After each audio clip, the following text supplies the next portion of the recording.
सर्वज्ञ श्री चक्रधर स्वामी की जय। आवाज येतो व्यवस्थित? चला, आज आपला शिबिराचा पहिला दिवस आहे। गोळेगाव, शिरवाडेवणी, संभाजीनगर, कल्याण, अजून पुणा येथून आलेले सर्व सद्भक्तांचं खूप खूप स्वागत। काल तुम्ही सर्व आलात आणि सकाळपासून आपल्या शिबिराला सुरुवात झाली। काल सर्वांना तुम्हाला सर्व सूचना दिल्या, नियम सांगितले। त्या नियमाने आज सर्व 5 वाजता उठले। जे मोठी मंडळी आहे सद्भक्त ते 3 वाजता उठले, स्मरण केलं। 5ला उठल्यानंतर आपण काय केलं? देवपूजा केली। देवपूजा केल्यानंतर आरती करून मग तुम्हाला कशाची माहिती दिली आज? पूजा अवसराची माहिती दिली। हा पूजा अवसर सद्भक्त परमेश्वराच्या सन्निधानात असताना परमेश्वराची कशी करायची त्याचं वर्णन आलेलं आहे। पूजा अवसर किती वेळ असतो? 3 वेळ, सकाळचा, दुपारचा, संध्याकाळचा। ते सद्भक्त पूजा अवसर करत असताना आपल्याला परमेश्वराची आठवण करता यावी। ते पूजा अवसर आपल्या हृदयामध्ये येऊन आपलं सत्व निर्माण व्हावं या उद्देशाने पूर्वजांनी आपल्यापर्यंत हे पूजा अवसर लिहून ठेवलेले आहे आणि त्याची थोडक्यात माहिती आपण समजून घेतली। सर्वच मार्गांमध्ये पूजा अवसर सकाळ, दुपार, संध्याकाळ म्हटल्या जातात। काही ठिकाणी फक्त संध्याकाळचेच म्हटल्या जातात, परंतु आपल्या आश्रमामध्ये पहिल्यापासूनच तिन्ही पूजा अवसर होतात। पहाटे 3ला उठल्या जातात सर्व सद्भक्त। जे तुमचं आज शेड्यूल आहे, जे मी सांगितलेलं आहे तेच मार्गामध्ये कंटिन्यू शेड्यूल असतं। तुम्ही गेल्यानंतर मग आमचं काही वेगळा लाईफस्टाईल असते, वेगळं दिवसभराचं नियोजन असतं, असं काही नसतं। तेच असतं। पहाटे 3 वाजता उठणे, 5:30 पर्यंत स्मरण चिंतन करणे, त्यानंतर आवरून 5:45-6च्या दरम्यान आरती करणे। आरती केल्यानंतर आम्ही पूजा अवसर घेतो आणि पूजा अवसरानंतर सूत्रपाठाचं पारायण करतो। पण ते पारायण विधी म्हणून नाही करत, एक समजून घेतो। त्यात 9 प्रकरण आहे, 9 प्रकरण आचार, 9 प्रकरण आचार मालिका, 9 प्रकरण विचार, 9 प्रकरण विचार मालिका। उद्यापासून आपल्याला त्याला सुरुवात करणार आहोत। तर हेच शेड्यूल दिवसभराचं आमचं असतं। मग 11:30ला परत पूजा अवसर होतो, मग जेवणं होतात, आराम होतात। 3 ते 4ला पोथी होते, 4 ते 6 काही व्यापार असेल, सेवा असेल ते केल्या जाते। 6:30ला परत पूजा अवसर होतो, आरती होते, जेवणं होतं, 9ला आम्ही झोपलेलो असतो। हे दिवसभर कायमस्वरूपी या आश्रमाचं शेड्यूल आहे। तुम्ही कधीतरी आले तर तुम्हाला वाटतं अरे बापरे, हे कसं काय शेड्यूल, एवढं पाठी उठा आणि दिवसभर ते। साधक जो आहे त्याने पूर्णपणे स्वतःला बांधून जर घेतलं आणि त्याच्या जीवनाचं ध्येय त्यांनी ठरवलं आणि ते ध्येय त्याला जर दिसलं, लक्षात आलं, जाणवलं, त्यातून तो चालायला लागला ना, हे शेड्यूल त्याच्यासाठी बंधनकारक नाही आहे। कारण या बंधनातून निघण्यासाठी ही साधना आहे आणि त्यासाठी नॅचरल म्हणजे नैसर्गिकरित्या ती एक लाईफस्टाईल झालेली आहे, एक सवय झालेली आहे आम्हाला। जरी मी कुठे आता मोठं सत्संगाला जरी गेलो तरी तिथं असंच शेड्यूल असतं। आता अनिल दादा आहे, नितीन दादा आहे, बाळासाहेब आहे, माझ्याबरोबर कंटिन्यू असतात। बरेच सद्भक्त असतात। आता यावेळेस मॅडम पण होत्या आपल्या जालन्या कार्यक्रमाला। तर तिथंही पहाटे 5ला सर्व लोक जे येतील ते त्यांना 5 ते 6 सूत्रपाठाचं थोडासा घोक, सूत्रपाठाची माहिती दिल्या जाते आणि नंतर मग दिवसभराचं अशाच शेड्यूल असतं। तर तुम्हालाही तशाच शेड्यूलप्रमाणे चालावं लागणार आहे।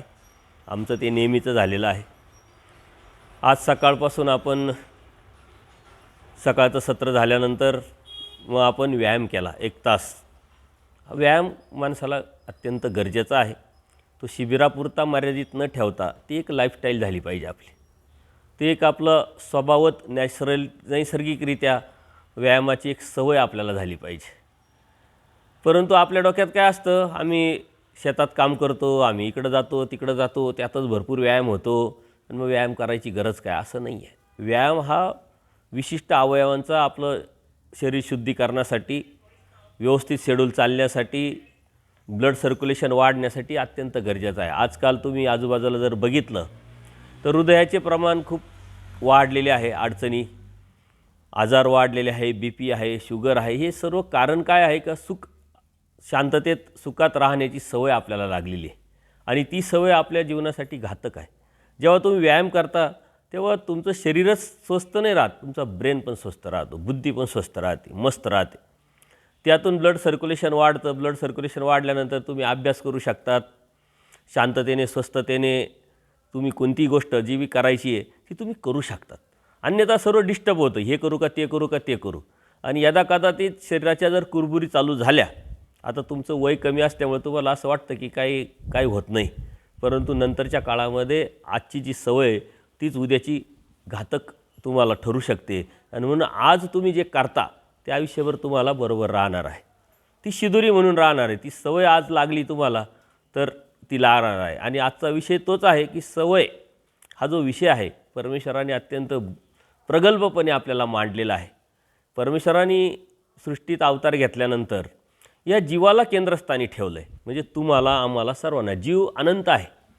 जीव 4 याच्यामध्ये विभागले गेलेले आहे.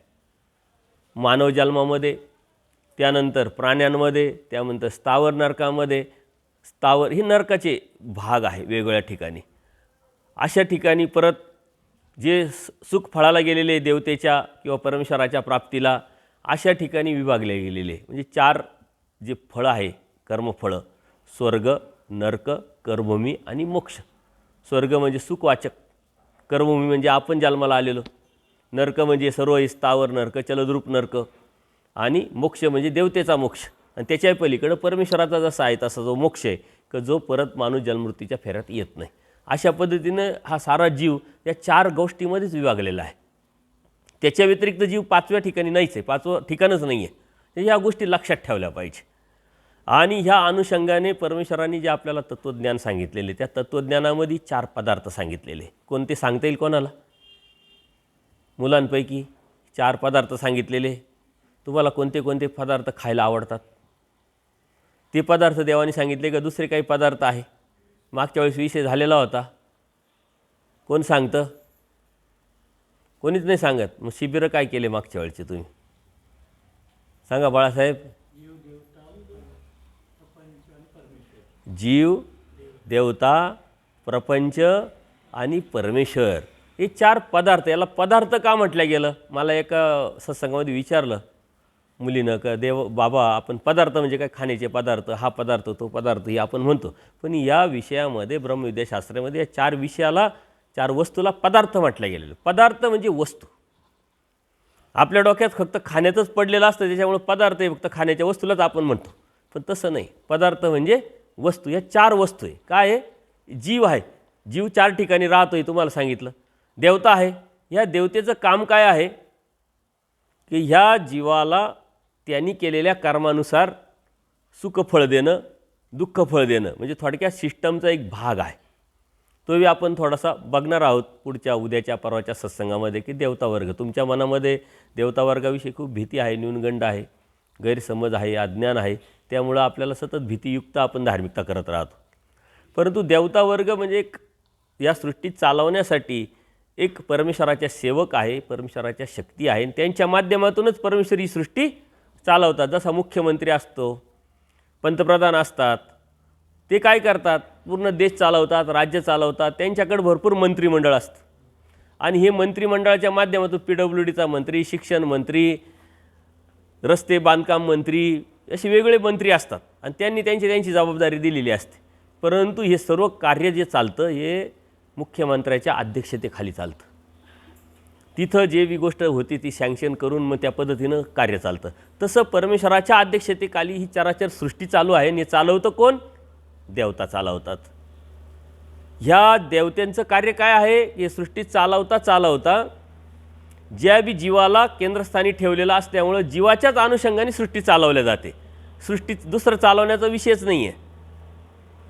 जीव कर्मभूमीत आहे, म्हणजे मानव जन्मात, प्राण्यांमध्ये जीव आहे, झाडांमध्ये जीव आहे, आणि मग त्यांच्या अनुषंगाने भोगवणं, त्यातून काढणं, दुसऱ्या कर्मफळात पाठवणं, हे सारं देवतेचं सामर्थ्याचं कार्य चालतं. म्हणून देवता हा जो वर्ग आहे हा जीवासाठीच कार्यरत आहे.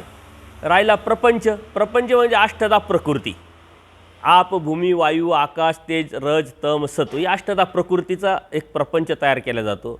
जसं 1 कण, 2 कण, 3 कण असे एकत्र केले का मग आपण गोळा तयार करतो की नाही, तशा पद्धतीने हा ब्रह्मांड आहे, हे जे जग आहे, हे जे वर्ल्ड आहे, हा जो पूर्ण जग आहे, हे एकत्र करून तो एक मोठा प्रपंच तयार झालेला आहे. हे साऱ्या अष्टदा प्रकृती एकत्र आल्या आणि मोठा ब्रह्मांड तयार झाला आणि त्या ब्रह्मांडामध्ये आपण कार्यरत आहोत. आता आपण प्रपंच कशाला म्हणतो?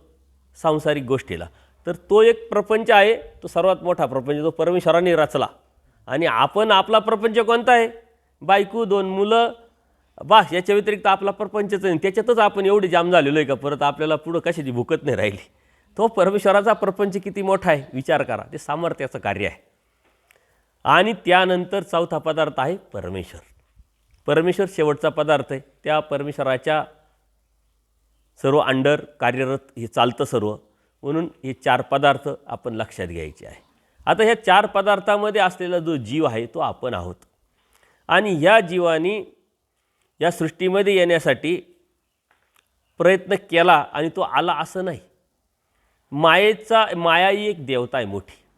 हे तुम्हाला ऐकायला थोडं जडजड वाटेल, परंतु एक सहजच, जसं आता आश्रम आहे, आश्रमाचा हा एक भाग आहे ना. किचन वेगळं आहे, ती रूम वेगळी आहे, ग्राउंड वेगळं आहे, बाथरूम वेगळं आहे की नाही. तसं माया ही खूप मोठी देवता आहे. आणि त्या मायेच्या ठिकाणी एक तम विभाग आहे. त्या तम विभागामध्ये त्याला सर्व अनंत जीव हे निद्रिस्त अवस्थेत सुख दुःख विरहित पडलेले होते. पण परमेश्वराला आनंद देण्याची प्रवृत्ती झाली. स्वतःचा आनंद कोणाला द्यावा अशी प्रवृत्ती झाल्यानंतर त्यांनी शोधणी केली. आणि शोधणी करता करता देवता ह्या नित्यबद्ध आहे. म्हणजे काय? देवतेला कार्य दिलेलं आहे, त्यांनी कार्य करायचं. बंधन आहे. जसं आपण आपल्या गडी आहे त्याला काम सांगतो, ते काम करत राहतो. आपण कोणाच्या तरी बंधनात आहे. तसे देवता ह्या कायमच्या बंधनात आहे. नित्य म्हणजे कायमच्याच, कधी त्या स्वतंत्र होत नाही. प्रपंच जड आहे. आता ही माती आहे, दगड आहे, विटा आहे किंवा झाडं आहे. आता हा प्रपंचाचा जरी भाग असला, त्याच्यात जीव जरी असले, परंतु हा जो बाकीचा जो प्रपंच आहे त्याला तुम्ही आता शिव्या दिल्या काय, बोलले काय, लात मारली काय, काय फरक पडणार आहे का? तो जड आहे. त्याला कोणत्या प्रकारच्या भावना नाही. त्याला असं वाटत नाही की मी हे खावं, मी हे बोलावं, गप्पा माराव्या, तुमच्यासारख्या उधळावं, असं त्याला काही वाटत नाही. प्रपंच जड असतं. त्याच्यामुळे हे 2 पदार्थ मायनस झाले परमेश्वराच्या शोधणीतून. राहिला कोणता पदार्थ मग? जीव. आणि हा जीव पदार्थ जो आहे हा अनादि अविद्युक्त आहे. म्हणजे मुळातच या जीवामध्ये अज्ञान आहे, मुळातच आहे. ते काही वेगळं कुठं तरी तो शिकला नाही म्हणून अज्ञान आहे असं नाही. त्याच्या मुळातच स्ट्रक्चरमध्ये अज्ञान आहे. आणि हे अनादि अविद्युक्त असलेला जीव मतित्रय आहे. अज्ञान असल्यामुळे काय करतो? वाईट विचार करतो, वाईट चिंतन करतो, वाईट कृती करतो. आता तुम्हाला एवढे सूचना दिल्या तरी चुका कमी केल्या का? सकाळी कोणाकोणाला दंड झाला आहे की नाही? एवढे मोठे शहाणे माणसं, त्यांनीसुद्धा चुका केल्या आणि त्यांनाही दंड झाला. आणि अजून इकडं कोणाला चुका दंड झाला? प्रतीक्षाला आणि इच्छाला. इच्छा का? तर ह्या नाव भारी ठेवलं आहे. म्हणजे प्रतीक्षाचं नाव आणि इच्छा ह्या दोघी मैत्रीण. योगायोग नाही आहे. प्रतीक्षा आणि प्रतीक्षेची इच्छा, इच्छा आणि इच्छेची प्रतीक्षा आहे की नाही? काय हरकत नाही. नावामध्ये काहीतरी मिनिंग असतं. अशा पद्धतीनं आपल्याला एवढ्या सूचना देऊन समजून सांगून आपल्या हिताचं, आपल्या भल्याचं, आपल्या फायद्याचं एवढं सांगूनसुद्धा चुका आपल्याकडून होत नाही का? तर हे अज्ञानाचं लक्षण आहे. तुम्ही जेवढे अज्ञान तितकं तुमच्याकडून जास्त चुका होणार आणि त्या चुक्याचा भोग मात्र भोगावा लागणार. इथं काय करावं लागलं? फक्त उठबशा काढावं लागले. परंतु बाकीचा जो अडचणी आहे, बाकीच्या ज्या चुका आहे, त्याचा मात्र जो भोग आहे तो खूप मोठा असतो. तुम्ही स्थावर नरकात जाऊ शकता, झाडांमध्ये, प्राण्यांमध्ये जाऊ शकता, अनेक नरकाचे प्रकार आहे. तो भोग खूप मोठा आहे आणि त्या भोगात जायचं नाही आहे म्हणून आपण शिबिराला आलेलो आहे. त्या दुःखात जायचं नाही आहे म्हणून आपण अभ्यास करतो आहे, समजून घेतो आहे, जाणून घेतो आहे. हे आपण लक्षात घेतलं पाहिजे. आणि म्हणून परमेश्वराने या जीवामध्ये अनादि अविद्युक्त आहे, अज्ञान आहे, हा मतित्रय आहे, वाईटच विचार करतो, किती सांगितलं तरी तो वाईटच चुका करणार आहे. तो निरानंद आहे, म्हणजे आनंदच नाही आहे आपल्याकडं. आनंद घेऊ शकत नाही, तेवढी ताकद नाही आपल्यामध्ये. तेवढ्यापुरतं तुम्हाला बरं वाटेल, परत नंतर दुःखी व्हाल. परंतु तरीही ह्या जीवामध्ये सर्वाधिकार आहे. तुमच्यामध्ये काय क्वालिटी माहिती आहे? सर्वाधिकारी. जर तुम्ही आज ठरवलं की मला IAS व्हायचं, IPS व्हायचं, कलेक्टर व्हायचं, एखादा पॉलिटिशियन होऊन PM व्हायचं, आपल्या नरेंद्र मोदी साहेबांनी बी कधीतरी ठरवलं असेल ना का मला PM व्हायचं आहे का, न ठरवता आपोआप जाऊन बसवलं नाही. कोणती गोष्ट ठरवावं लागते. ठरवणं म्हणजे सर्वाधिकार. तुम्ही जर सर्वाधिकारी आहे त्याच्यामुळे तुम्ही जर ठरवलं, त्या पद्धतीनं कष्ट केलं, त्या पद्धतीनं राहिले, चालायला लागले, तर हळूहळू प्रगती होत होत तुम्ही तिथपर्यंत जाल. पहिलीत गेल्यानंतर माणूस दुसरीत, तिसरीत, मग 10वीत, मग 12वीत, मग ग्रॅज्युएट, मग डॉक्टर, कोणी इंजिनियर होतो की नाही. डायरेक्ट कधी होत नाही, ते ठरवावं लागतं. म्हणून ह्या जीवामध्ये सर्वाधिकार असल्यामुळं परमेश्वराने त्याची चॉईस केली. काय चॉईस केली की ह्या जीवामध्ये सर्वाधिकार असल्यामुळं हा माझा आनंद घेऊ शकतो. आणि त्या अनुषंगाने परमेश्वराने ह्याला आनंद देण्यासाठी काय करावं लागेल ती प्रक्रिया राबवली. ती प्रक्रिया म्हणजे सृष्टीची रचना. या सृष्टीची रचना केल्यानंतर या मायेच्या तमातून या जीवाला या मायेकरी काढणे, त्याच्या कर्मानुसार त्याला त्याच्यात कर्मफळात टाकणे. आणि ह्या 3 सृष्ट्या झाल्या, 3 मूळ सृष्ट्या. 3 मूळ सृष्ट्यामध्ये जेव्हा हा जीव आला, पहिल्यांदा जीव काय म्हणून आला माहिती आहे तुम्हाला? माहीत नाही आहे. फक्त आणि फक्त पुरुष होऊनच आला. त्यावेळी स्त्रिया नव्हत्या. स्त्रिया हे जे कर्मलेप होता तो नव्हताच. आणि नुसता पुरुष होऊनच नाही आला, परमेश्वराने स्वतःसारखं त्याला सुंदर बनवलं. परमेश्वराने स्वतःसारखं सुंदर बनवलं. एवढी सुंदरता आपल्याकडे होती, परंतु ती सुंदरता घालवली आपण आणि आता पावडर लावी तिंडतो. आता गोरं व्हायचा प्रयत्न करतो, साबणं लावितो, आणखीन काय काय करतो. म्हणजे जेव्हा होतं तेव्हा टिकवलं नाही आणि आता इकडं तिकडं बॉम्बट्या मारून काय उपयोग आहे का? ही सारं डुप्लिकेट आहे. ओरिजिनल देवाने आपल्याला दिलं होतं 32 लक्षणी. म्हणजे काय? सर्व सौंदर्ययुक्त अवयव जसा आहे तसा, नाक, कान, डोळे जसं आहे तसं. आपल्याला माहीतच नाही आपलं नाक कसं पाहिजे. आणि सारेचे नाक सारखे नसतात, कोणाचं कसं, कोणाचं कसं, कोणाचं कसं. आणि ओरिजिनल नाक कसं आहे आपल्याला माहीतच नाही. ओरिजिनल नाक काय आहे? जे परमेश्वराच्या श्रीमूर्तीमध्ये ते ओरिजिनल, ते आपल्याला पाहायला भेटलं नाही. त्याच्यामुळे आपण कोणालाही चांगलं म्हणतो, वा वा काय चांगलं आहे, काय चांगलं आहे. तर हे परमेश्वराने आपल्याला बहाल केलेलं खूप मोठं गिफ्ट होतं त्यावेळेस. परंतु आपण अज्ञान असल्यामुळं, मतित्रय असल्यामुळं आपण जे कर्म केले ते चुकीचे केले, वाईट विचार केले. अधिकार नसल्यामुळं परत आपण मायाच्या तमात गेलो, परत दुसऱ्यांदी देवाला प्रवृत्ती झाली, परत दुसऱ्यांदी काढलं, तिसऱ्यांदी, असं 3 वेळा काय झालं? मूळ सृष्ट्या झाल्या. आणि तिसऱ्या मूळ सृष्टीमध्ये जे आपण कर्म केलं ते प्रारब्ध कर्म केलं. आणि त्या प्रारब्ध कर्मामुळं विकल्पाचं कर्म झालं की हा परमेश्वरच कशावरून परमेश्वर, या देवताच का परमेश्वर नाही, मीच का परमेश्वर नाही, असा भ्रम निर्माण झाला. अन्यथा ज्ञान निर्माण झालं, त्याला विकल्प म्हटलं गेलं. आणि हा जो विकल्प, या विकल्पामुळे त्यांनी जशा पद्धतीनं कर्म केलं तशा कर्मानुसार तो मग कोणी स्त्री झालं, कोणी स्थावरात गेलं, कोणी चलद रूपात गेलं. या 4 कर्मफळ म्हणजे कर्मभूमीमध्ये आलं मानव जन्मात. शक्यतो मानव जन्मात नाहीच, कारण तो नरक भोगूनच मानव जन्मात आला. कारण असं कोणी कर्मच केलं नाही का तो मानव जन्मात. पण सुखफळ आहे ते आपण सांगू शकत नाही. कर्मभूमी आहे, नरक आहे, स्वर्ग आहे, सुखफळाला गेले. आणि अजून 4थं कोणतं राहिलं? स्वर्ग, नरक, कर्मभूमी आणि मोक्ष, म्हणजे देवतेच्या सुखफळाला. तर अशा 4 कर्मफळामध्ये हे जीव विभागले गेले. आणि मग सृष्टी सुरू झाली. सृष्टी सुरू झाली त्याला कोणती सृष्टी म्हणतात?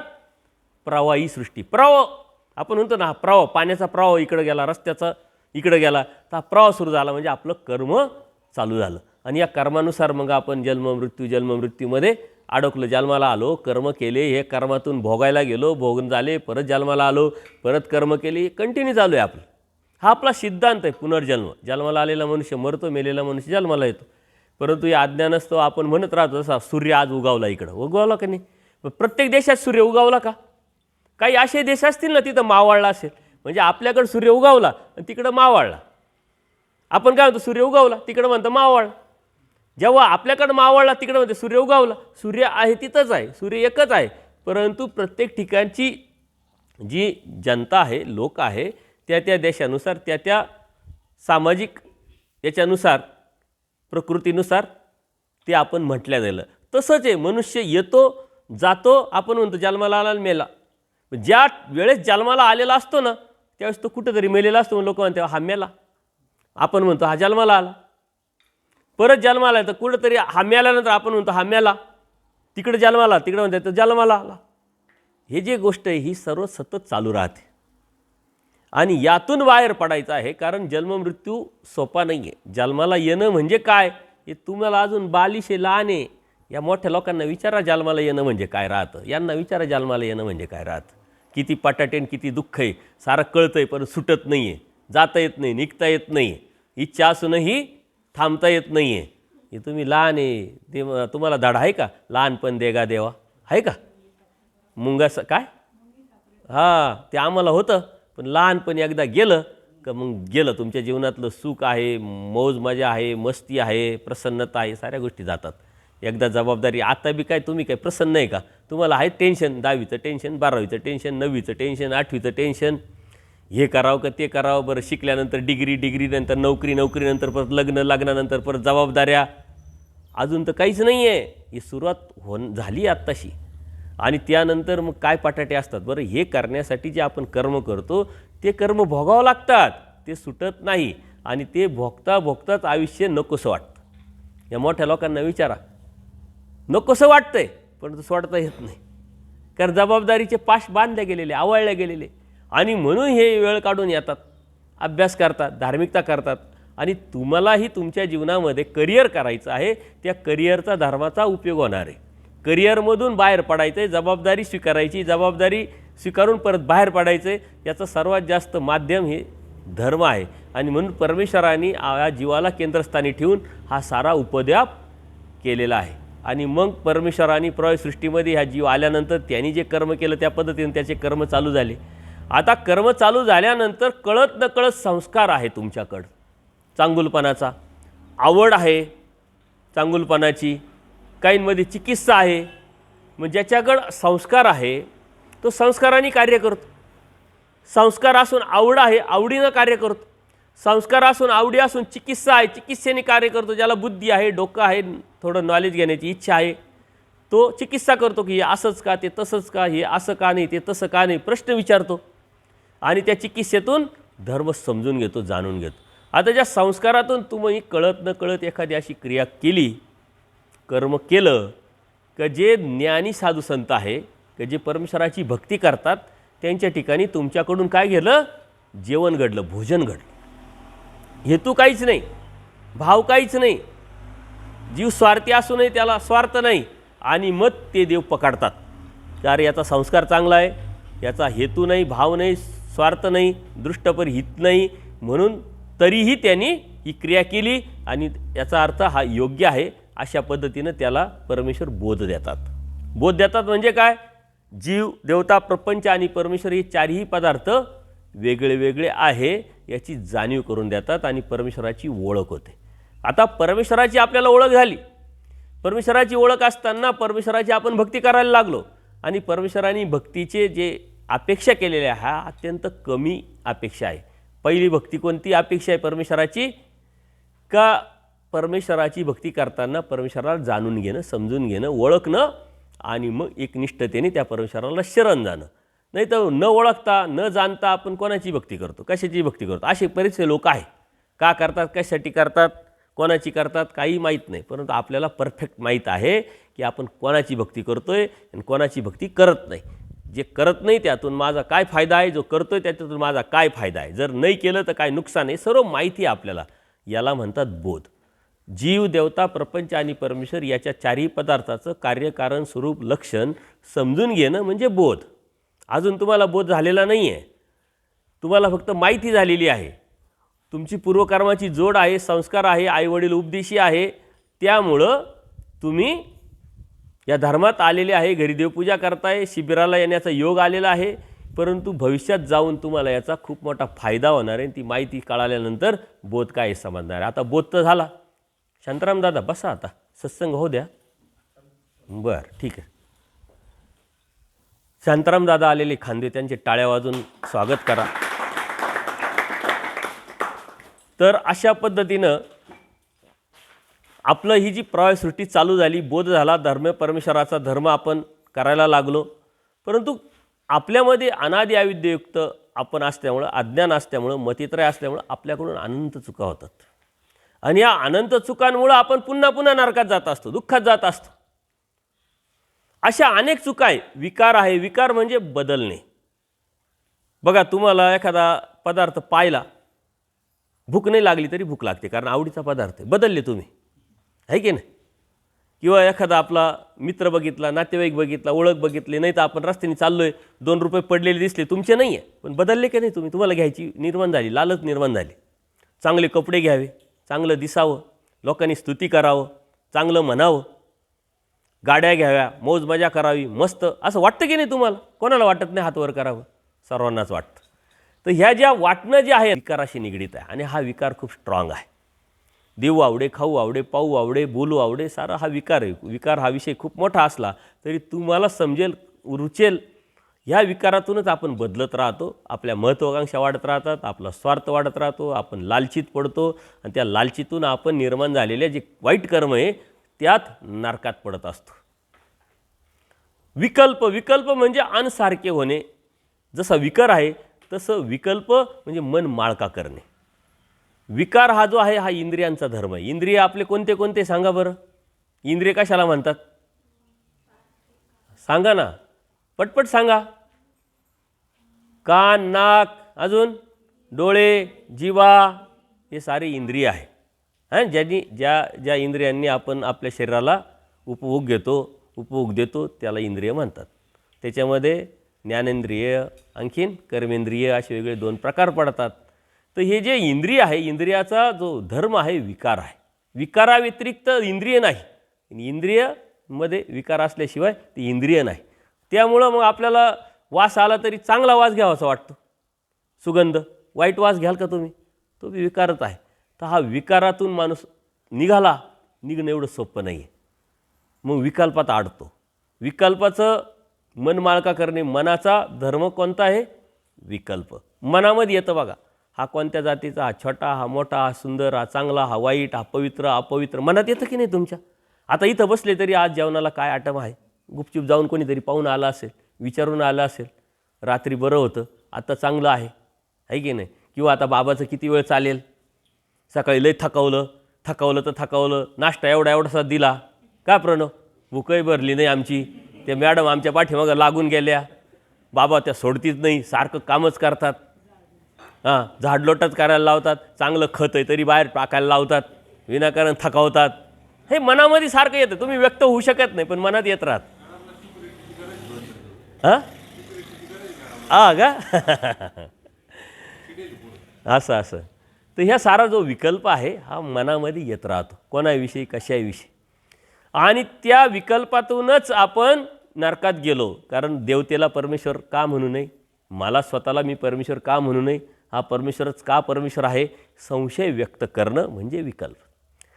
ह्या विकल्पातून माणूस बाहेर पडला तरी स्वभावात अडकतो. आपल्याबरोबर किती स्वभाव आहे माहिती आहे? किती? 8 स्वभाव आहे, 8. आणि ते प्रत्येकाला असतात. क्षुधा म्हणजे जेवण, पिपासा म्हणजे ताण, मलमूत्र, शीत उष्ण. तुम्हाला काल काय झालं? फॅन चालू केला, तुमचं नशीब आहे खराब, लाईट गेली. आता लाईट चालू करता येत होती मला, परंतु म्हटलं या सर्व लेडीज तिकडं झोपलेल्या आहे किचनमध्ये, तिथं जाऊन ती पिन कशी बदलणार, मला माहीतच नाही आहे, इकडे येऊन झोपल्या. म्हणलं आता देवाची इच्छा आहे की यांनी असंच झोपावं. कारण देवाने एक सूत्र सांगितलं आहे, सुखाने देव प्राप्त होत नाही. तुम्ही देव प्राप्त करायला आले ना, देवाने लाईटच घालून टाकली. आणि मग त्याचा एक फायदा झाला प्रतीक्षाला आणि इच्छाला. बाहेर जाऊन गप्पा मारत बसल्या रात्री 2 वाजेपर्यंत.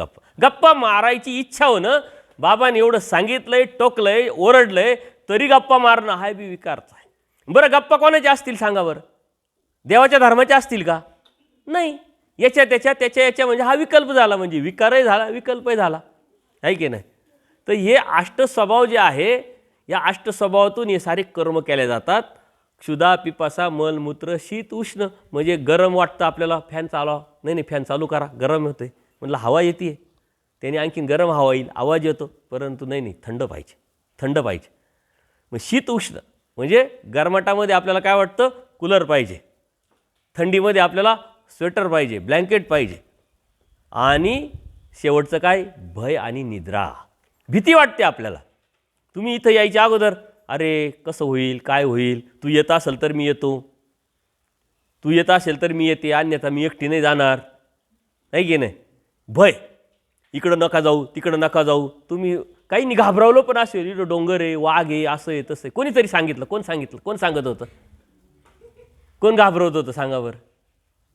आम्हाला मागच्या वेळी दिसला होता, म्हणजे फेकाफेकी करतो की नाही आपण, तर भय स्वतः घाबरतो, दुसऱ्याला घाबरवतो. हां, ही सांगत होती का? मग बरोबर ओळखलं. कोणीतरी सांगत होतं का इथं असं आहे तिथं तसं आहे, पाहिलेलं नसतं. भय मनात असतं आणि दुसऱ्याला आपण सांगत असतो. आणि निद्रा, झोप तर आपल्याला सर्वात प्यारी. रात्री 12 वाजता झोपायचं, सकाळी 10 वाजता उठायचं. याला झोप म्हणत नाही.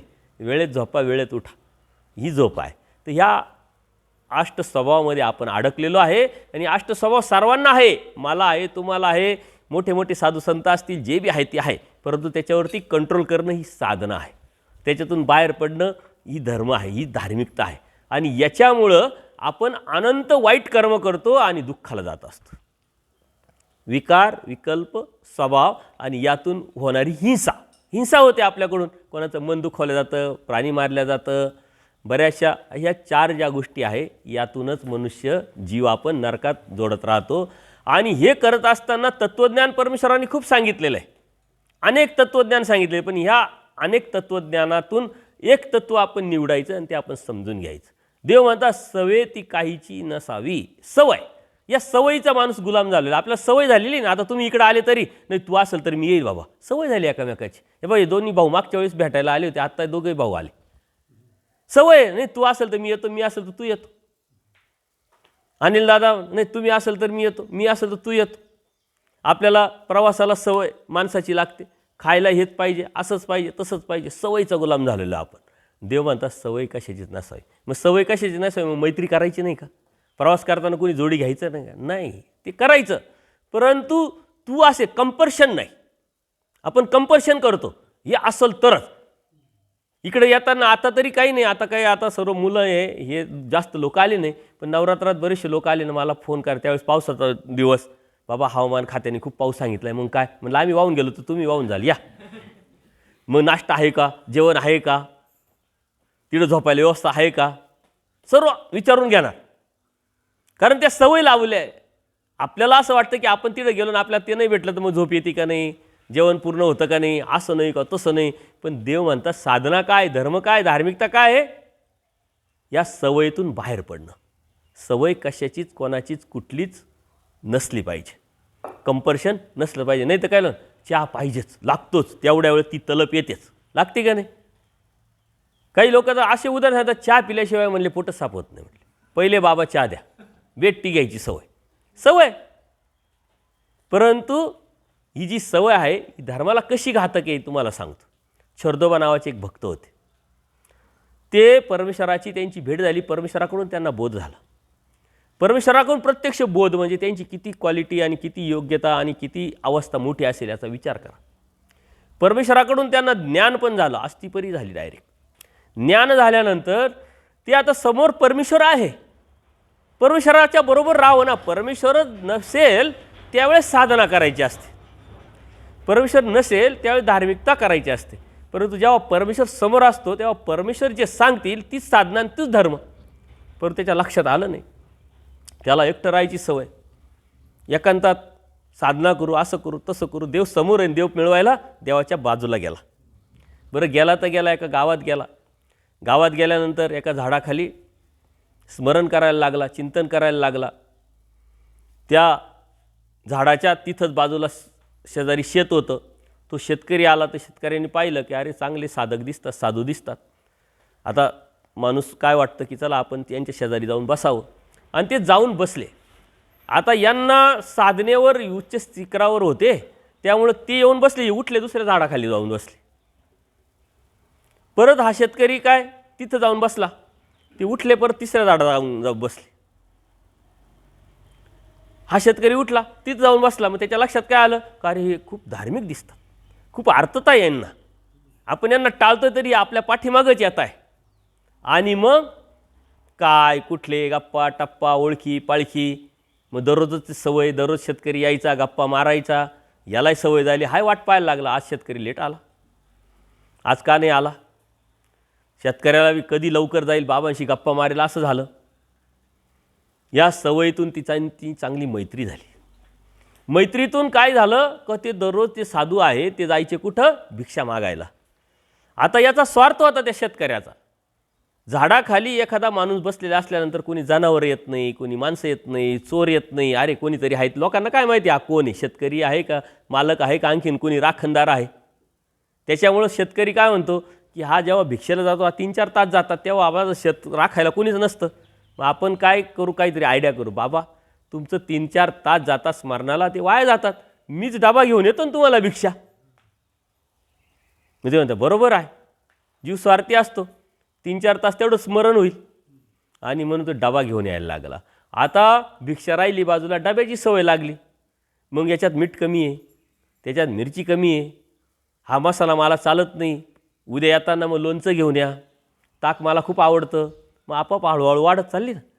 जो व्यक्ती भिक्षेला जायचा, भिक्षेशिवाय खात नव्हता, आणि एकदा तर असं झालं की भिक्षेला जाता जाता एकाने वॉमिटिंग केलं. त्याला वाटलं वॉमिटिंग हे अन्नच आहे,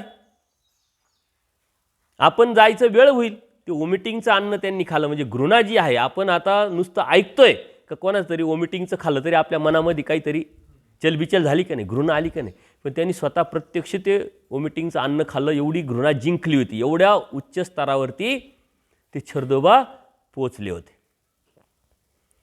परंतु त्याला अशी सवय लागल्यानंतर योगायोगाने त्या शेतकरी वारला, त्याला काही आजार झाला, तो मेला. आता मेल्यानंतर दररोज त्याची पत्नी बाबाला डबा पाठवायची, कुटुंबाची आपाप ओळख होतेच. मग ती शेतकरी जी आहे ती बायको त्याची, ती आली बाबाला विनंती केली, बाबा मी एकटीच आहे, मुलं बाळं आहे, घर राखायला, तुम्ही इथं बसण्यापेक्षा ओसरीवर राहत जा, घराच्या तिथं, घरात येऊ नका, पण ओसरीवर राहा, मला आधार होईल. बाबाला वाटलं आपण खूप सामाजिक काम करतो, खूप मोठं धर्म सांभाळतोय, खूप मोठी सेवा करतोय, देवाने दास्यमोचक सांगितलं आहे, मग ते दास्य करतोय. अशा आविर्भावात बाबा मग आता झाडाखाली बसायला लागले होते. त्या झाडाची सवय लागली, त्या शेतकऱ्याची सवय लागली, त्या डब्याची सवय लागली, आणि आता घरी आल्यानंतर त्या घराची सवय लागली. नंतरच्या काळामध्ये आपापच स्त्री पुरुष एकत्र आल्यानंतर आपाप एकामेकाची काळजी घेतल्यानंतर मग प्रेमात रूपांतर झालं. अज्ञान असल्यामुळे विकार निर्माण झाला, त्यातून मुलं बाळं झाले, आणि त्या ठिकाणी दुष्काळ पडला. आता दुष्काळ पडला, कुटुंबाची जबाबदारी आली, सांभाळावं तर लागेल. नंतरच्या काळामध्ये शेळी जगण्यासाठी काहीतरी लागल व्यापार म्हणून शेळी करायला लागली. हिंसा पाप देवाने सांगितलं, ही शेळी पाळायला लागली. वरती पाळणा, त्याच्यात पोरग, हातात शेळी, कपडे लत्ते, दुसरीकडे जगायला दुसऱ्या गावात निघाले. आणि योगायोगाने देव आणि औसा माता सर्व भक्तांसहित तिकडून येत होते. देवाला त्यांची कणव आली, दया आली. देवाला वाटलं आता याला परत आपण विचारू, याला परत यातून काढू, याचं मलिनत्व आहे काढून टाकू, याला शुद्ध करू. परंतु देवाने एक प्रयोग केला. औसा मातेला म्हटले, हे कोणाचा आहे याला विचारा, हा विसरला एका ठिकाणावर आहे का टाळक्यावर आहे का बघा तरी म्हटले. आता औसा माता गेली. औसा स्त्री होती, पण ती पुरुषासारखी राहायची, म्हणून देव तिला नायिका म्हणायचे. ते म्हणले, हाय रे तू कोणाचा म्हटले. तो म्हणतो, मी नागदेव राऊळांचा. म्हणजे देवाचं नावसुद्धा विसरले. आता ज्यांना नाव माहिती आहे, उपदेशी आहे, त्यांना माहिती आहे परमेश्वराचं शेवटचं नाम कोणतं आहे. आणि नागदेव हे तर आचार्यांचं नाव आहे, म्हणजे नागदेव राऊळांचा. म्हणजे देव म्हणतात नावसुद्धा विसरले. नाव विसरले म्हणून धर्मावरून गेला, नरकात कितीतरी पडला. सांगण्याचं तात्पर्य कशाने झालं हे, फक्त सवय, कंपर्शन नाही. लवचिकता धर्म आहे सांगितलेला, परंतु धर्माची जी चौकट आहे, तत्त्वज्ञानाची जी चौकट आहे, ती जर मोडली आणि आपल्याला चुकीच्या गोष्टीची सवय लागली तर आपण धर्मावरूनच नाही जात, चांगल्या गोष्टीवरून जातो. तुम्हाला एखाद्या मित्राची सवय लागली, तो मित्र आहे चोर, क्राईम आहे, त्याला व्यसन आहे, आणि त्याची सवय लागली तर तुम्हाला तशी सवय लागेल. आपले आईवडील आपल्याला मारतात, झोडतात, समजावतात, पण आपल्याला कळत नाही. ती एक वय असतं, त्या वयामध्ये जर तुम्हाला ती सवय लागली का तुमचा पुढं भविष्यात कार्यक्रम आटोपला. म्हणून सवय वाईट व्यक्तीची, वाईट ठिकाणाची, वाईट विचाराची, वाईट गोष्टीची.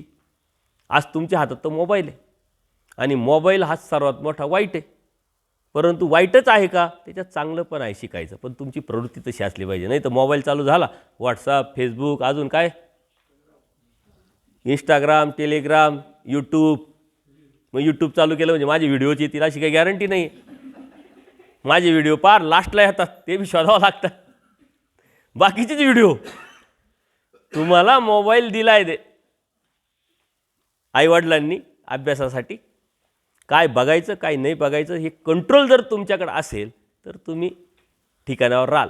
जर कंट्रोल नसेल आणि ती सवय जर लागली, याला येतात फेसबुकला कितीतरी व्हिडिओ, लहान मुलांना सवय लागलेली असते आणि आजच्या आया तर एवढ्या फॉरवर्ड झालेल्या आहे, पोराला जीव घालायचं आहे, मोबाईल लावून द्यायचा आणि जीव घालायचं, रडायला लागला मोबाईल द्यायचं. ते पूर्वीच्या आयांना 5-5, 7-7, 8-8 पोरं असायचे, एकही रडायचं नाही, सारे व्यवस्थित राहायचे. आणि आता 1-2 पोरं ते बी त्या आयाला नीट सांभाळता येत नाही, ते जड झाले. आणि ते जड झाले म्हणून मोबाईल हातात टेकवला, म्हणजे सवय स्वतःची त्याला लावली आणि त्यातून तो धर्मावरून तर काय जीवनावरून जात असतो. म्हणून सवय कशाचीच नसली पाहिजे, सवय ती कायशीची नसावी. देवाचं एकच सूत्र आहे, असे अनेक सूत्र आहे पण एकच सूत्र आपण घ्यायचं आहे का सवय आपल्याला कशाची आहे याचं आपण चिंतन केलं पाहिजे. आणि ते सायंकाळी तुम्ही आम्हाला सांगायचं आहे मला का मला कशाची सवय आहे. प्रत्येकाने आठवण करून ठेवायची मला कशाची सवय. कोणाला खाण्याची सवय असते, कोणाला गप्पा मारण्याची सवय असते, कोणाला मित्राची सवय असते, कोणाला मोबाईलची सवय असते, कोणाला खोटे बोलायची सवय असते, एन्जॉय करतात खोटं बोलायचं. अजून कशा कशा सवय असतात, व्यसनही असतं ना तंबाखूचे. आता तुम्ही लहान आहे त्याच्यामुळं तिथपर्यंत तुम्ही पोचलेली नसावी अशी अपेक्षा करू. आहे का कोणी अनिल दादा इथं? नाही ना, नाही तर बडवायला. तर सवय ही कशीच लागली नाही पाहिजे. वाईट विचाराची, वाईट संगतीची ही सवय जर आहे तर माणसाला जीवनातून ती काढून टाकते. आणि छरदोबाचं अत्यंत उत्तम उदाहरण परमेश्वराने आपल्याला दिलेलं आहे. याचं कारण त्याला फक्त एका झाडाची सवय लागली, एका माणसाची सवय लागली, डब्याची सवय लागली. घरी गेल्यानंतर मग सवयीतून सवयी बऱ्याच लागल्या आणि तो गेला. म्हणून कंपल्शन कोणत्याच गोष्टीचं नसलं पाहिजे. मित्राबरोबर आपण प्रवास करतोय, काहीतरी त्याला नाही जमलं तर ठीक आहे, काय हरकत नाही, जमत जाऊन येतो. जो मित्रामुळं थांबला, तू नाही येत तर मग मी नाही येत, त्याची प्रगती थांबली. हेच पाहिजे, मोबाईलच पाहिजे, असाच पाहिजे तरच मी अभ्यास करेन, प्रगती थांबली. जसं आहे तसं आपल्याला स्वीकारता आलं पाहिजे, जसं आहे तसं त्यामध्ये आपले कामं करता आले पाहिजे, आपलं जे बी जीवन आहे ते चालू ठेवता आलं पाहिजे. असेच कपडे असेल तर मी बड्डे साजरा करेल, नाही तर नाही. आईबापांना नावीलाज होतो, करावं लागतं, कोणाची परिस्थिती असते कोणाची नसते. तर या ज्या साऱ्या गोष्टी आहे कंपल्शन नाही, कोणत्याही प्रकारची गरज वाटली नाही पाहिजे. जे बी आहे त्याच्यात आपल्याला आपलं जीवन चालवता आलं पाहिजे. आणि म्हणून धर्माच्या अनुषंगाने धर्म आपल्याला काय शिकवतो हे एक जरी नॉलेज, एक जरी मुद्दा आपण स्वीकारला तरी बऱ्याच गोष्टी आहेत. मोठ्या माणसांना बऱ्याच सवयी असतात, बऱ्याच गोष्टीच्या सवयीला आपण लावून घेतलेल्या असतात, आपल्याला जमतच नाही. आपल्याला दुसरीकडे जायचं तरी मग आपल्याला इथं झोप येत नाही, माझं जागा बदलली का झोप येत नाही बाबा, दडपण येतं, श्वासोश्वास मग बाहेर झोप आली का नाही. ही सवय माणसाला घातक आहे. जसं आहे तसं, जिथं आहे तिथं, जशा पद्धतीनं आहे तसं ते स्वीकारता आलं पाहिजे. ही साधना आहे, ही धार्मिकता आहे. आणि यातून जोपर्यंत तुम्ही बाहेर पडत नाही तोपर्यंत तुम्ही परमेश्वराचा जो धर्म आहे तो समजून घेऊ शकत नाही, घेता येणार नाही. म्हणून सवय ती काहीशीची नसावी म्हणले. सवयीनं काय होतं, मळीनत्व येतं, माणसाच्या बुद्धीवरती काळिमा निर्माण होतो. चांगला विचार, ऊर्ध्वगतीचा विचार त्याला सवयच राहत नाही, त्याला इच्छाच होत नाही, तो विचारच करत नाही. त्याच्यामुळं परमेश्वराने सुद्धा या तत्त्वज्ञानातून बऱ्याच गोष्टी सांगितलेल्या आहे.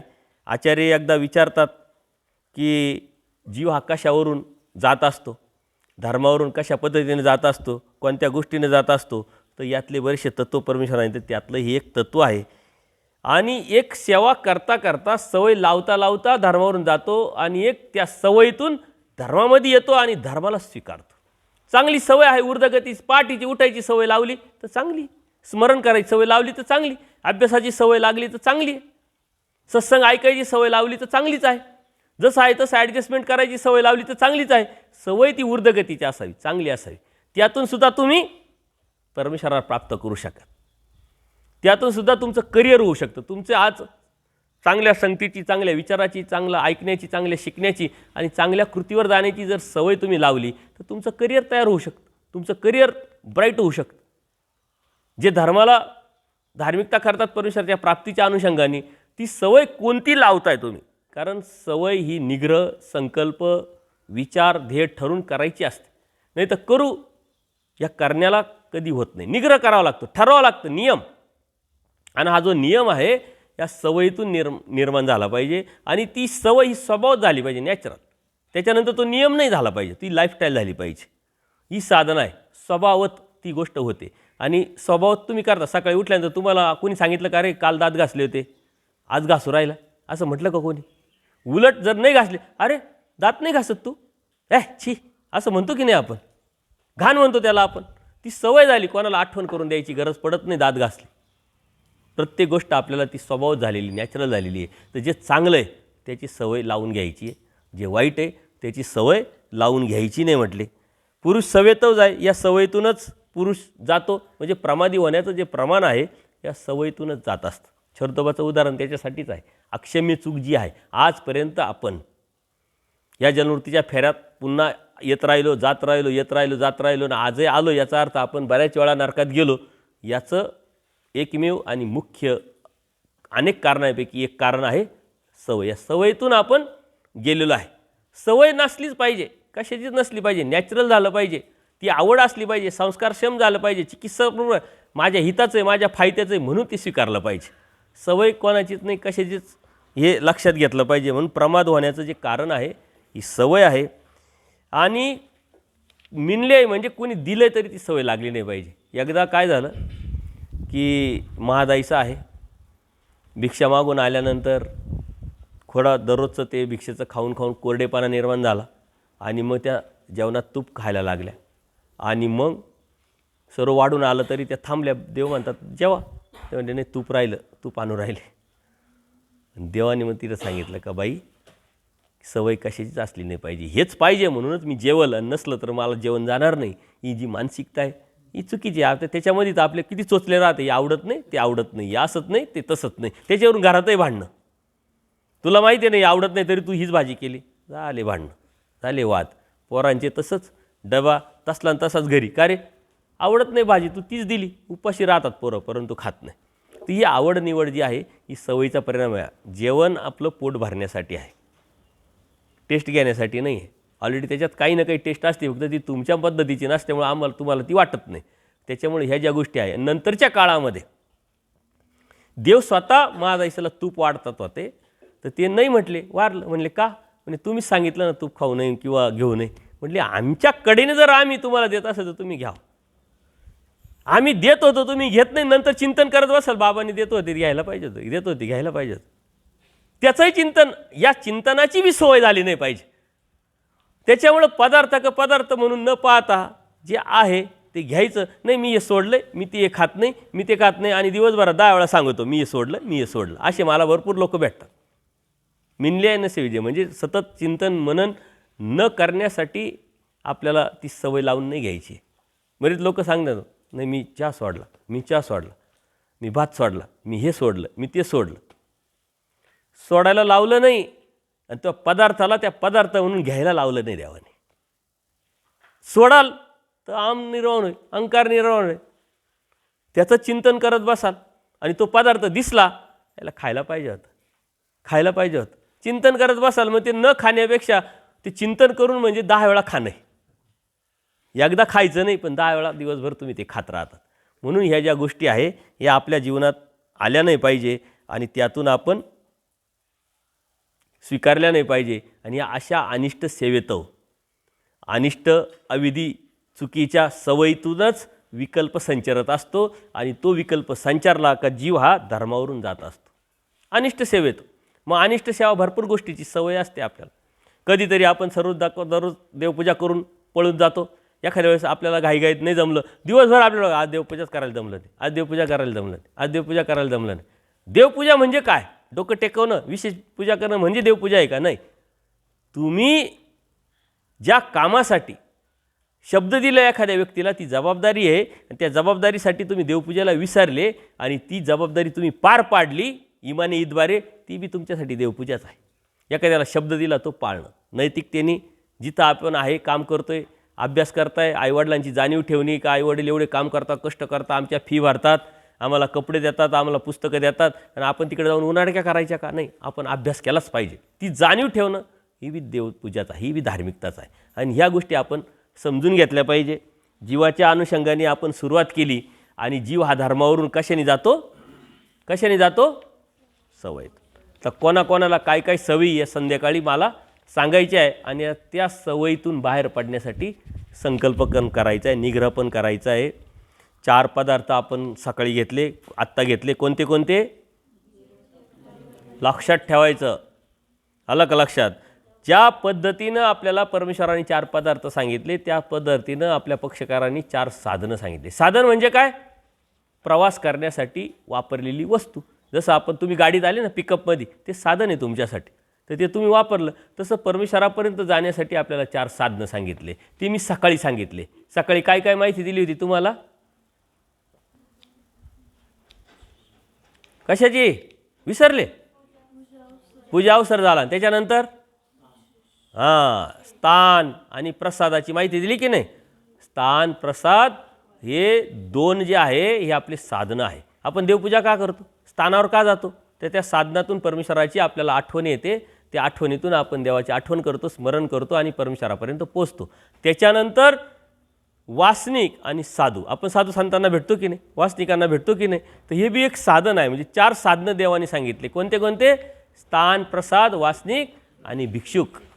हे 4 साधनं आणि 4 पदार्थ लक्षात ठेवायचे. आपल्या तत्त्वज्ञानाचा मूळ गाभा आहे. त्याच्यामध्ये हा 4 पदार्थ जे सांगितले, तर जीव हा काय माहिती आहे का? बंधनात आहे पण मुक्तीला जाणार आहे. म्हणून परमेश्वराने त्याला या बंधनातून काढण्याची निर्णय घेतला आणि त्याची चॉईस केली. तो बंधनात आहे पण मुक्तीला जाणार म्हणजे बद्धमुक्त आहे. जीव काय आहे? आणि देवता काय आहे? मी सांगितलं तुम्हाला, नित्यबद्ध म्हणजे कायमच्या बंधनात. त्या बंधनातून मुक्त होत नाही. त्यांना ते इमाने ईदद्वारे काम करावं लागतं. जे बी त्यांना जबाबदारी दिलेली आहे ती करावं लागते. जीव झाला, देवता झाल्या. 4था पदार्थ, 3रा पदार्थ कोणता? प्रपंच. काय सांगितला मी? जड. जसे तुम्ही आहात तसे. जड म्हणजे आपण काय? जड माणूस आहे. जड म्हणजे काय? अजिबात हालत नाही. तसे तुम्ही नाही आहे, तुम्ही हुशार आहे म्हणून इथं आले, परंतु जडपणा तुम्हाला इथं सोडून द्यायचा आहे. प्रपंच आहे जड. आणि 4था पदार्थ कोणता आहे? तो परमेश्वर कसा आहे माहिती आहे? नित्य मुक्त आहे. तो मुक्तला नेणारा आहे म्हणून तो नित्य. तो कशाच्याही बंधनात नाही, कोणाच्याही बंधनात नाही, कशाच्याही गोष्टीच्या याच्यामध्ये अडकलेला नाही. तो नित्य मुक्त आहे. म्हणजे 4 पदार्थ कशी आहे यातलं नेमकं कारण किंवा नेमका फरक आपल्याला समजला पाहिजे. आणि आपल्या धर्माचा मूळ तत्त्वज्ञानाचा ग्रंथ कोणता आहे? आपला धर्म कोणता आहे सांगा? हिंदू धर्म. हिंदू धर्माचा मूळ ग्रंथ कोणता आहे? श्रीमद भगवद्गीता. भगवद्गीता आपल्याला संस्कृतमध्ये आहे, परंतु मराठीत आपण वाचली पाहिजे. जेवढं कळेल, जेवढं समजेल तेवढं आपण स्वीकारलं पाहिजे. घरात आपण भगवद्गीता ठेवली पाहिजे. ती कधीतरी जेव्हा बोर होईल तेव्हा 2 पानं 4 पानं वाचले पाहिजे, कारण त्यात धर्म आहे. आता ही भगवद्गीता कोणी सांगितली? कोणी सांगा ना मग पटकन. श्रीकृष्ण महाराजांनी सांगितली. कोणाला सांगितली? अर्जुन देवाला. बरोबर का नाही? ती कधी सांगितली? कधी सांगितली? द्वापार युगात. कुठं सांगितली? युद्धभूमीवर. म्हणजे कुठं? कुरुक्षेत्रावरती सांगितली. युद्धाची वेळ होती. आपली युद्धाचीच वेळ आहे आता. डिग्री मिळवायची, नोकरी मिळवायची, लग्न करायची. युद्ध आहे. लय पटाटे. अजून पुढं सरकल तुम्हाला कळेल मग. शिबिरात बाबा सांगत होते पण आम्ही ऐकलं नाही. लय खाज होती, लय हाऊस होती आम्हाला. यांना विचारा. हे जे झालेले नाही यांचे चेहरे कसे पडलेले बघा. कारण का? हे त्यातच आहे. तुम्हाला अजून जायचं का नाही नीट ठरवा. नीट विचार करा, नीट चिंतन करा आणि मग ठरवा. पण तिथं गेल्याशिवाय माणूस सुधरत नाही. ते एक इंडस्ट्री आहे माणसं सुधरवण्याची. त्याच्यामुळे तिथं जावंच लागतं प्रत्येकाला. आणि तुम्ही जाणारच आहे, त्यात काही विषय नाही आहे. परंतु काय सांगावं, एखादं कळालं तर नाही जायचं बाबा. सारे जातात मग मी कशाला जाऊ. तर परमेश्वराने ही भगवद्गीता द्वापार युगात सांगितली. मग आपण आता कोणत्या युगात जगतोय? मग या कलियुगाचा परमेश्वर अवतार कोण? सर्वज्ञ श्री चक्रधर स्वामी. त्यांच्यावरती काय लिखाण झालेलं आहे आपल्या धर्माचं? आता आपला धर्म कोणता? हिंदू धर्मातला आपला धर्म कोणता? महानुभाव संप्रदाय, महानुभाव धर्म आहे की नाही? त्या धर्माचा मूळ ग्रंथ कोणता आहे? लीळाचरित्र. हे कोणी लिहिलं? पूजनीय माईम भटांनी. पूजनीय म्हणायचं, पूजनीय माईम भटांनी लिखाण केलं. त्याच्यामध्ये सर्व लीळा आहे. परमेश्वर कुठं, कधी, कोणत्या भक्तांबरोबर कुठं गेले काय लीळा सांगितली, काय तत्त्वज्ञान सांगितलं, काय समज दिला, काय बोध दिला, हे सर्व आहे. त्यातून जे परमेश्वराच्या श्रीमुखीचे आहे, ज्याला आपण वचनं म्हणतो, सूत्र म्हणतो, ते केशवदास नावाचे जे पूर्वज होऊन गेले, आपले आचार्य होऊन गेले, त्यांनी वेगळे काढले. मांडणी रूप सूत्रपाठ नावाचा ग्रंथ लिहिला आणि तीच कलियुगाची भगवद्गीता आहे. भगवद्गीता लिखाण कोणी केली, मांडणी कोणी केली माहिती आहे? व्यास ऋषींनी. तसं सूत्रपाठ कोणी लिखाण केलं? केशवदासांनी. त्याची मांडणी केली. त्याची आता उद्यापासून मी तुम्हाला थोडी थोडी माहिती देणार आहे. तर या सूत्रपाठामध्ये किती वचन आहे माहिती आहे? किती आहे? किती? 1237 वचन आहे. लक्षात ठेवायचं आहे. किती? 1237 वचनं आहे, सूत्र आहे. आणि त्याच्यामध्ये प्रकरणं किती आहे? 9 प्रकरण अधिक 4 आणि अधिक 1 दृष्टांत, म्हणजे किती झाले? 9 अधिक 4 किती झाले?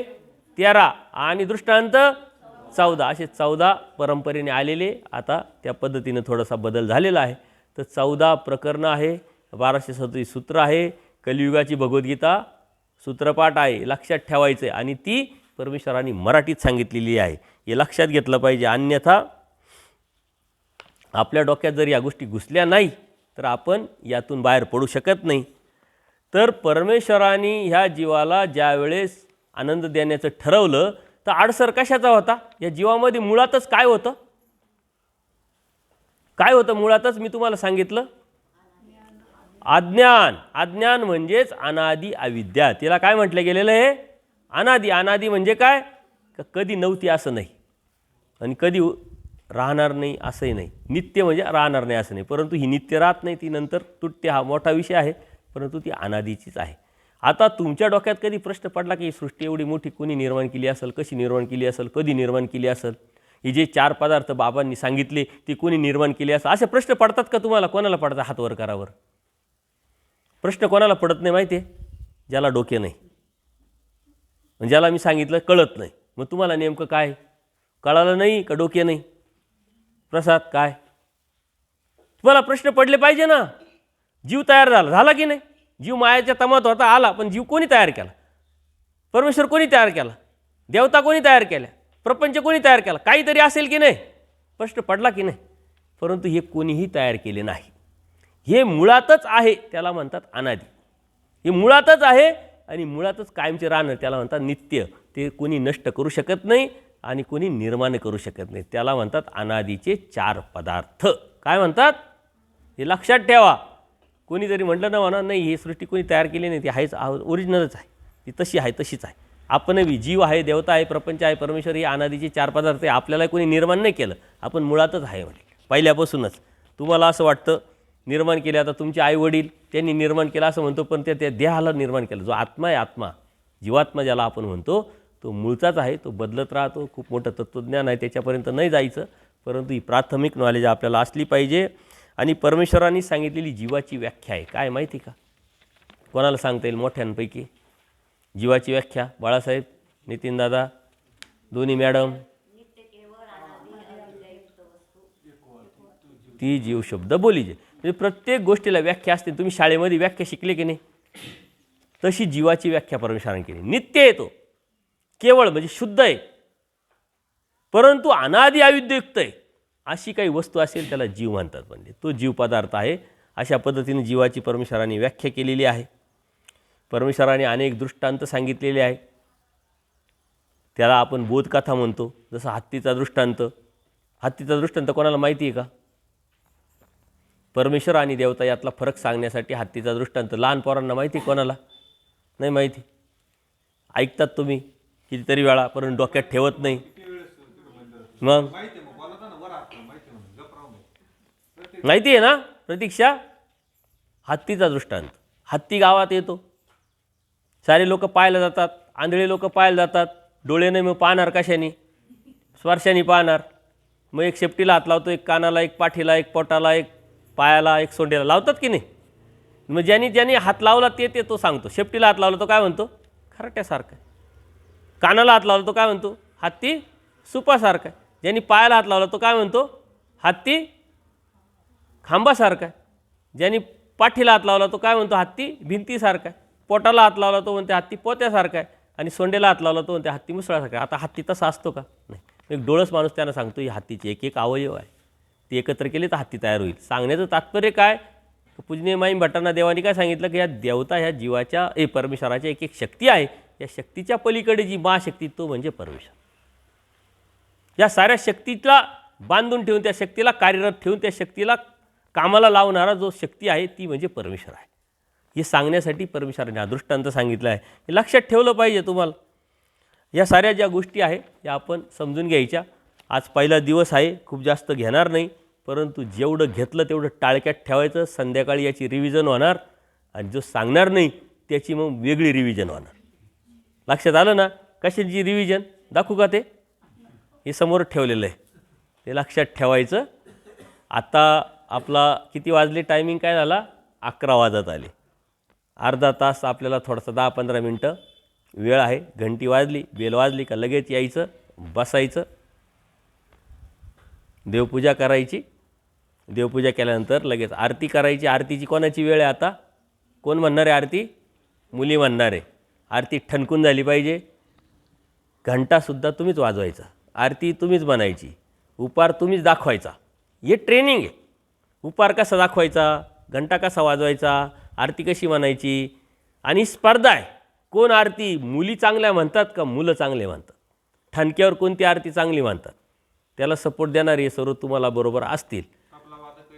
तबला वाजक आहे का? मग तबला आहे आपल्याकडे. कोण वाजवत आहे? ती वेगळीच तबली वाजवते, ते तुम्हाला वाजवायला आली. तुमचा तबला करतील ते. तर अशा पद्धतीनं आत्ता जे आहे शेड्यूल, त्यानंतर जेवणं केले. जेवणं कसे करायचे? शांततेत तिथं लाईनीत. आपल्याला जेवढं पाहिजे तेवढं घ्यायचं, उष्ट टाकायचं नाही. जितकं पाहिजे तितकंच घ्यायचं. लागलं तर परत आणायला जायला तर काय हरकत नाही, परंतु जास्त घ्यायचं नाही. जेवणं झाले, ताट धुवून परत व्यवस्थित ठेवले का परत 3 वाजेपर्यंत आराम आहे. आणि आरामाच्या वेळेस जर का आता रात्री मला दिसत नव्हतं, अंधार पडेल होतं, म्हणून तुम्हाला बडवलं नाही. पण आता उजेड असल्यामुळे जर का मला दिसलं तुम्ही काही गडबड करताना, तर मग मी तुमच्याकडं पाहिल. हे काय आहे? ट्रेनिंग आहे. ट्रेनिंगला आले तुम्ही, शिबिराला आले, शिकायला आलेले, समजून घ्यायला आलेले. जीवनाचा अर्थ आपण फक्त जेवणाचाच अर्थ घेतो, जीवनाचा अर्थ समजून घेण्याला आलेले. त्याच्यामुळे 3 वाजेपर्यंत आराम राहील. त्याच्यानंतर मग आपलं 3 ते 4 सत्र आहे. त्यानंतर 2 तास व्यापार आहे.